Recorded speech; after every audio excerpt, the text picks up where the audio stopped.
ciwe ari igihugu c'abantu bambara ibishambara yotonda mu nama nshinga amateka mu Burundi kazi iwabo bambara ibishambara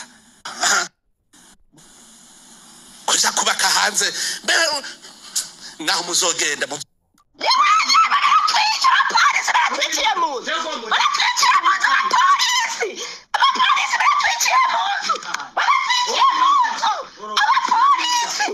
Ndabaramukije mwese banywanyi bacu mukurikira amakuru n'ibiganiro dutambutsa kuri nombonesha kure yacu kandi yanyu ya ICTV monesha kure ibashekereza amakuru atandukanye yiba biriko biravugwa irya nino mu binyamakuru inkuru tuba twatoje amasoko yacu atandukanye ndetse n'ibindi byinshi mamutegerezwa kumenya. Mwese rero ndabahaye kaze mwari rusango ry'amakuru. Hari amakuru yihuta ariko harimwo n'inkuru z'umubabaro harimwo n'iziteye ubwoba kubiriko birabera mu Burundi aho tuza kugenda turaca irya nino zimwe mu nkuru zavuzwe cyane. Ni inkuru iteye ubwoba cyane kubayumvirije ndetse inkuru ibabaje iteye n'agahinda ngira dutangurire ko ino nkuru ivugwa kwibara ryaguye mu gisagara ca Bujumbura muti byoba vyagenze gute. Ivyabaye nagahobera bunwa kandi birateye agahinda gose. Baza wumvirize ngaha iryo aba banyagihugu bagowe, abanyagihugu batewe n'abapolisi bagomba kubicira mu nzu. Turaza kuba hido nido banza wumvirize ano maborogo y'abanyagihugu.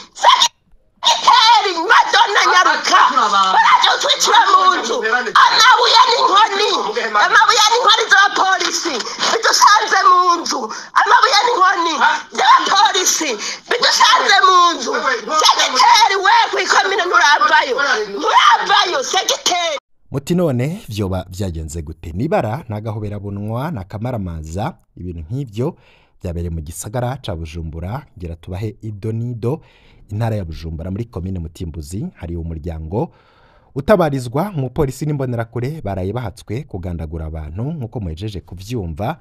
Aho ni ku mutumba Kirekura aho bita kuri 14 ni muri zone Maramvya. Abo rero nabana baraye bakubiswe bikomeye n'umupolisi wo ku kirindiro caho kuri 14 afatikanije n'imbonerakure babasanze mu rugo mu ijoro genekerezo rya gatandatu z'ukwezi kw'icenda mwaka 2024 neza na neza hari gihe c'isaha zine z'ijoro n'iminota 50.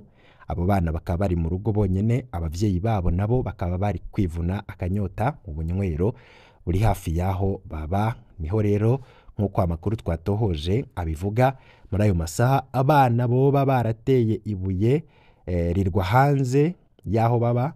Ubwo nyene haciye haza imbonerakure izwi kw'izina rya Tuyisenge ica ibaza abo bana impamvu bariko baratera amabuye. Bidatevye yambonerakure yaciye itangura kubakubita abo bana. Iyo mbonerakure rero yaciye ihamagara umupolisi akorera kuri kikirindiro caho kuri 14. Wa mupolisi yaje atazambaye n'inkoho y'akazi aca ashika yinjira mu nzu asanzaza ibintu byose byari mu nzu bafatikanije na yambonerakure. Baciye bakubita abo bana batagira gitabara babakubita mubiri wose n'ibikoni vyo mu mutwe. Abana rero bakomye induru batabaza. Ababanyi baciye bahamagara abavyeyi babo bana aho bari kwivuna akanyota baca baza biruka barabibishikiye abana babo. Serugo yitwa Ndayishimiye Redamteri akaba rero yashitse abaza uwo mupolisi impamvu ariko aramukubitira abana buyoka. Umupolisi yaciye asokorora imbugita bita Baonete ayicumise wa mugabo. Serugo aramuhusha, umupolisi aca afata inkoho kugira amurase. Serugo nawe aca simbira kuri wa mupolisi barwanira inkoho kugira ntamurase. Bagumye barwanira ya nkoho gushikaho Serugo anesha umupolisi arashobora kumwaka sharijeri yari ku nkoho. uwo mupolisi rero abonye aneshejwe yaciye ahamagara bagenzi we ababwira ko uwo Serugo yariko ashaka kumwaka inkoho, aca ababwira ko na sharijeri yayo yayimwatse. Serugo akaba yababwiye ko yirwaniye kugira uwo mupolisi ntabicire mu rugo bose, kuko ngo yari amaze kwitegura agira arase. Sharijeri yaciye isubizwa uwo mupolisi. Ikibabaje, wa muryango wose waciye utwarwa gupfungirwa mu gasho ka zone Maramvya, bakaba bagiriza Serugo ko yashatse kwaka inkoho uwo mupolisi, ivy'abanyagihugu biyamiriza kuko atacotuma bapfungwa. Abanyagihugu baratabariza uwo muryango basaba ko abo bapfunzwe barekugwa, ahubwo abahohoteye abo bana bagahanwa bikomeye kuko bahatswe kubagandagura. Imana irakinga. Bakaba basaba kandi ko abo bakubise abo bana babavuza, kuko nabo bana nyene nabo bakaba bari kuba bateye iryo buye, naho bari kuba bateye iryo buye batari gushikirizwa, batari gusinzikarizwa ubuzima gushikaho bakwa kugandagurwa. Abanyagihugu kandi barasaba inzego z'igipolisi kubaza impamvu umupolisi ashobora guhamagagwa n'imbonerakure akava ku kirindiro akaja gukubita abana mu rugo rw'umuntu mw'ijoro atanikosa bigaragara bakoze. Ibi biboneka nk'akajagari kari mu gihugu, n'akajagari kadasanzwe, aho imbonerakure umunyagihugu asanzwe ashobora guhamagara umupolisi akamukura ku kirindiro, akamuha amategeko yo kuja guhohotera abantu. Akamaramaza bivyerekana uburongozi bubi ndetse n'akajagari kari mu batwara igihugu cane cane mu nzego z'umutekano.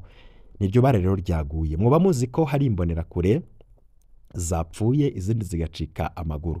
Muti ivyo vyoba vyabereye hehe? Ni akamaramaza, ni bara ku mutemere. Nk'uko amakuru twaronse bivuga, hari imbonerakure zacitse amaguru, izindi zirakomereka bikomeye cane.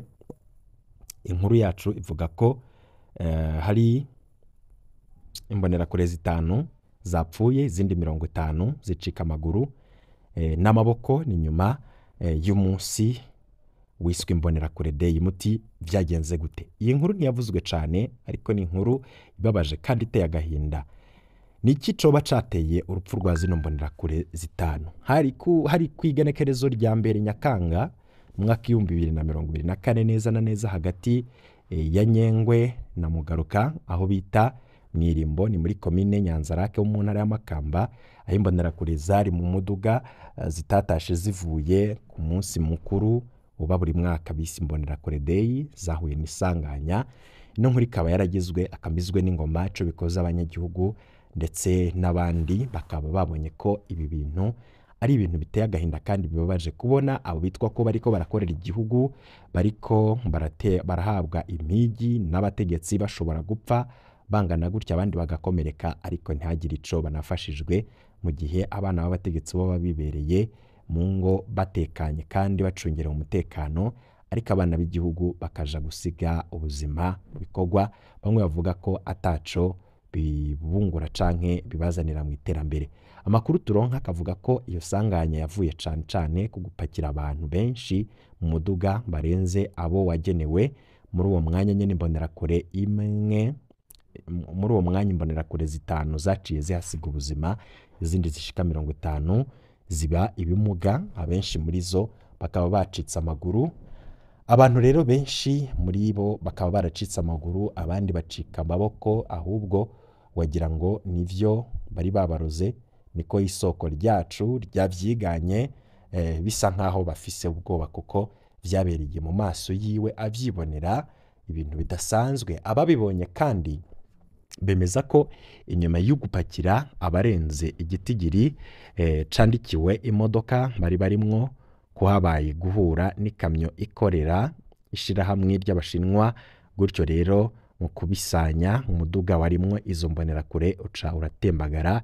Isoko rivuga ko hambavu yo kuba uwo muduga wari upakiye abarenze ibibanza ufise, uwo muduga barimwo ukaba wabisikanije n'umuduga ukorera sosiyete y'Abashinwa, ariko nako guca haba isanganya, umuduga warimwo izo mbonerakure uca uratembagara.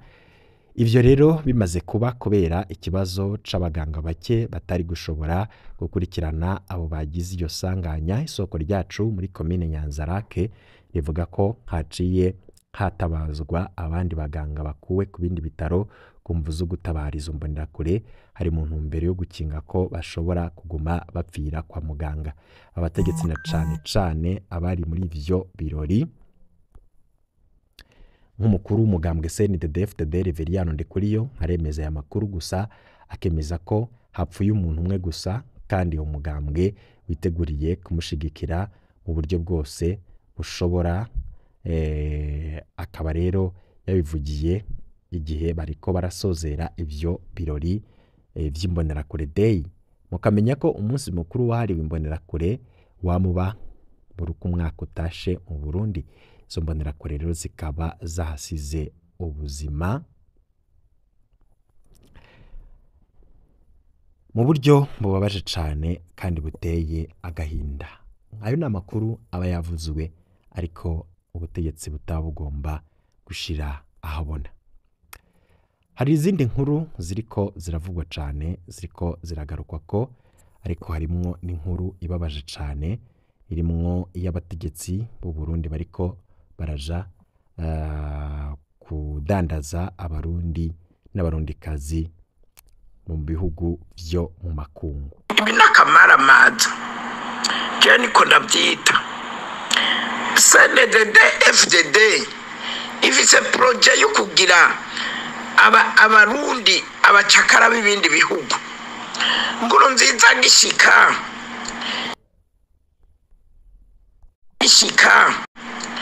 yafashe abasoda b'igihugu bose abajana muri Somalia, kandi iyo Somalia ntacyo yigeze izanira abarundi.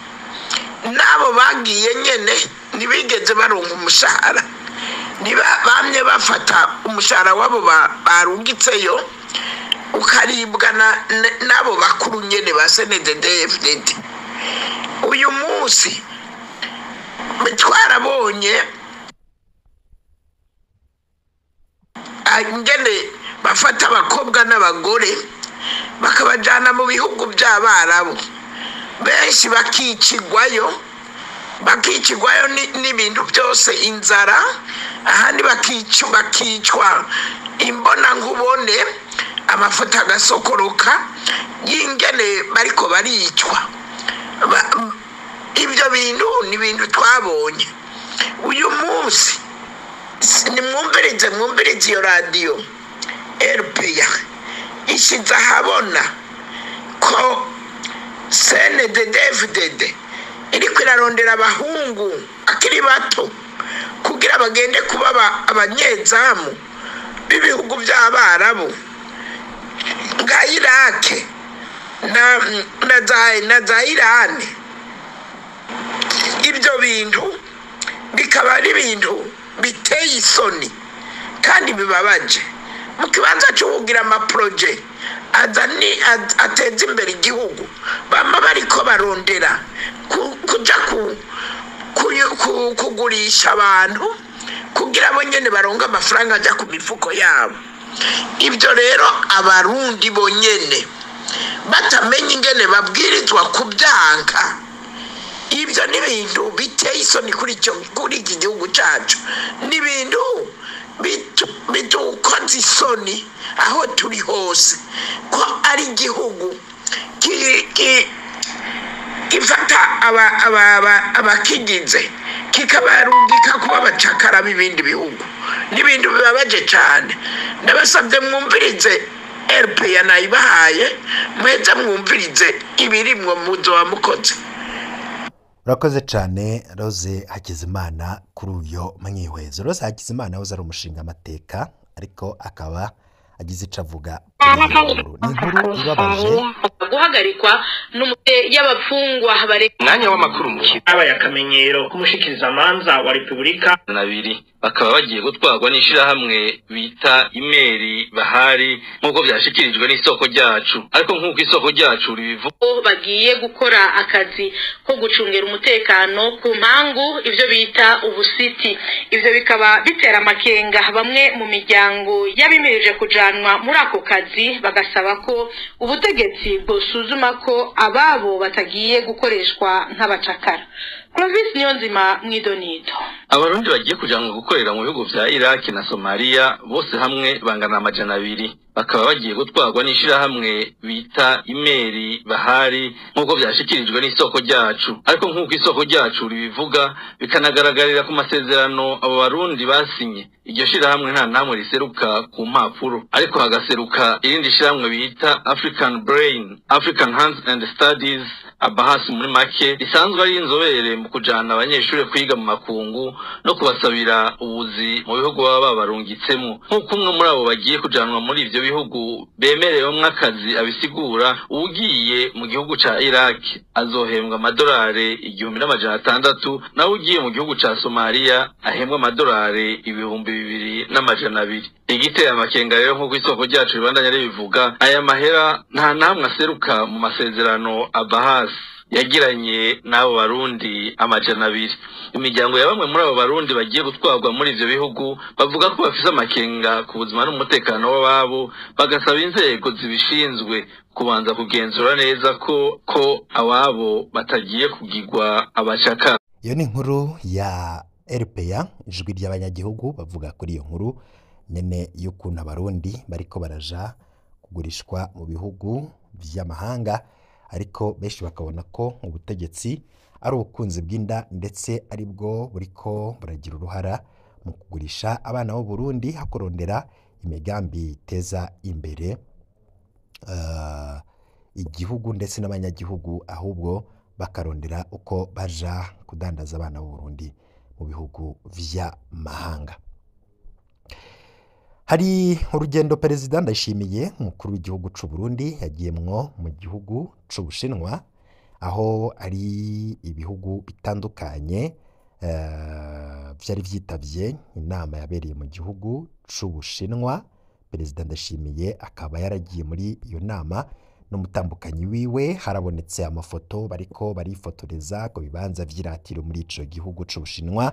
Benshi bavuze ko hari ukuba abo banyagihugu abo mukuru w'igihugu Ndayishimiye Varisito n'umugore wiwe badasirimutse mu mutwe, ko vy'ukuri umukuru w'igihugu ategerezwa kumenya aho yifotoreza, aho bagiye baja mu bibanza bitandukanye baja gufata amafoto n'umutambukanyi wiwe muri za nyambaro ziwe zizimvye kose, biboneka ko bameze nk'abari bagiye kwiryohereza muri ico gihugu c'Ubushinwa. Benshi bavuga bati umukuru w'igihugu ntazica mujanye, abandi bati umukuru w'igihugu n'ubundi bagiye kwiryohereza ntaco azotuzanira muri ico gihugu c'Ubushinwa, mu gihe abandi bakuru b'ibihugu baba bariko baraganira ku bibazo vy'igihugu ndetse n'ico vyo kungukira muri uwo mubonano n'abakuru b'ibihugu bakomeye.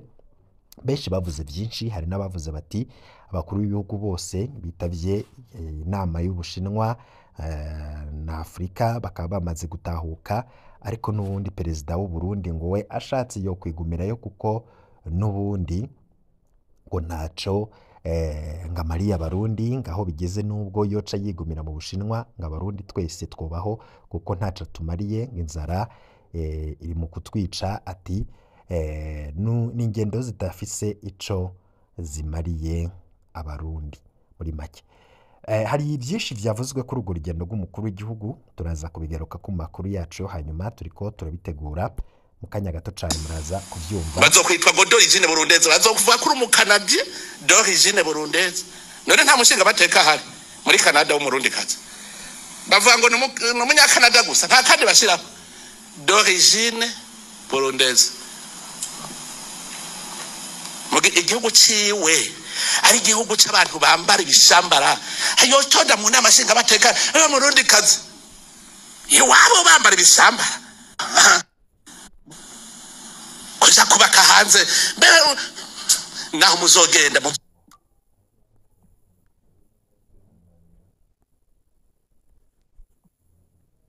mwitwa impunzi. bazokwitwa ngo d'origine burundeze, bazokuvuga kuri umukanadie d'origine burundeze.